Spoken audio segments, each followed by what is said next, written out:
కావాలంటే పుస్తకాలు కావాలంటే అన్ని కావాలి కదా. కాబట్టి సకల ఐశ్వర్యాలు అందిస్తాడు. అంటే పౌర్ణమి నాడు మనం ఎంతో ఉత్కృష్టమైన దినంగా భావిస్తాం అన్నమాట. మనకి మనిషి ఉంటే ఏమంటారు? ఎవరైనా మంచి గుణాలు ఉన్నాయనుకోండి, వాళ్ళు ఏమంటారు? మంచివాడు, దేవుడా, మహానుభావుడా అంటారా? అన్నా అదే పూర్తి చెడ్డ ఉంటే చెడ్డవాడు, దుర్మార్గుడు, దుష్టుడు, ఇంకా రాక్షసుడు అంటారు కదా. మరి పూర్తి చెడ్డ ఉంటే రాక్షసుడు, పూర్తి మంచి ఉంటే దేవుడు. మీకు రామకృష్ణ అన్నయ్య ఊరందరికీ మంచి చేయాలని ఎన్ని రకాల పనులు చేస్తున్నారా? మరి రామకృష్ణ అన్నయ్య ఎవరు కదా, కనుక గట్టిగా చెప్పండి.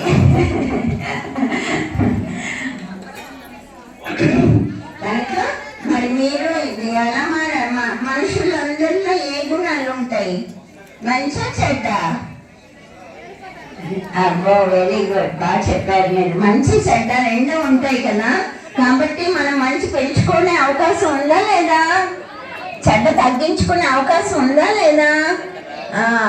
మరి ఏది మంచి ఏది చెడ్డ అని మనలోని తెలియజేసేది ఏంటో తెలుసా? అంటే చూసారు, మనస్సు ఒకరు చెప్పారు, బుద్ధి అని ఒకరు చెప్పారు.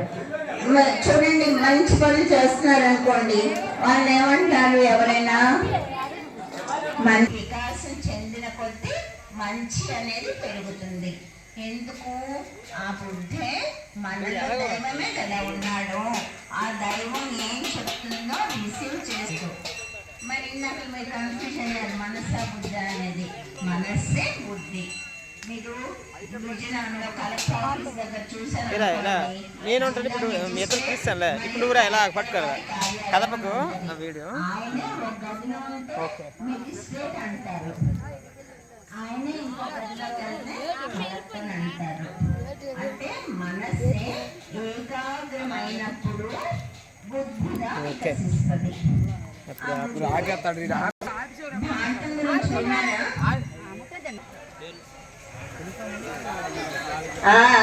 కౌరవులకి పాండవులకి జరిగింది కదా. ఎవరు కౌరవులు ఎక్కువ మందా పాండవులు ఎక్కువ మందా? కౌరవులు ఎక్కువ మంది ఉన్నారు. ఎంతమంది ఉన్నారు కౌరవులు? 100 మంది ఉన్నారు. పాండవులు 5 ఉన్నారు. కౌరవుల సైన్యం ఎక్కువ, పాండవుల సైన్యం ఎక్కువ. మరి అందరికన్నా బలమే. అందరికీ గురువు ఎవరో తెలుసా?